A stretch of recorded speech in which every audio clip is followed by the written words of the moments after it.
ৰাজন, মই জানিব পাৰিছোঁ আপুনি কেতিয়াও মাছ হ'ব নোৱাৰে। ব্ৰহ্মা বিষ্ণু মহেশ্বৰৰ তিনিওজনৰে এজন। হে প্ৰভু দয়াময়, হে প্ৰভু দয়াময়, আপোনাৰ পৰিচয় দি সাৰ্থক কৰক মোৰ জীৱন। হে মহাজ্ঞানী সত্যবাদ, তোমাক আমি আকৌ পৰীক্ষা কৰিলোঁ।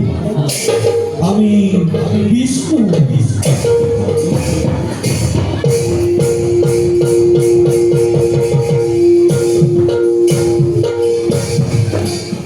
হে প্ৰভু, আপুনি আপুনি কিয় এনে ৰূপ ধাৰণ কৰিলে?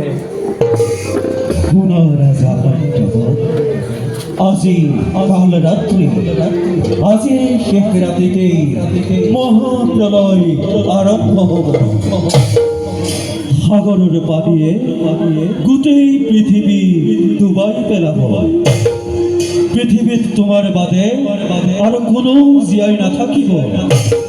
হয় দৈত্যক লক্ষ্মীয়ে স্বজন কৰি আমাৰ সৃষ্টি নষ্ট কৰিব বিচাৰিছিল। সি ইতিমধ্যে চাৰিবেদ হৰণ কৰি আনিছে। মহাপ্ৰলয়ৰ সময়ত সি পানীত ডুব মাৰি থাকিব। তাক তাৰ একে আকৃতিৰ পানীয়েহে বধ কৰিব পাৰিব।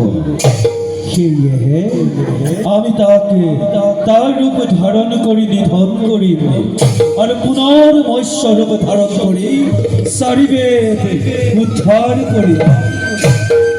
হে প্ৰভু, এই মহাপ্ৰলয়ত মই কিনোদৰে বাচি থাকিম?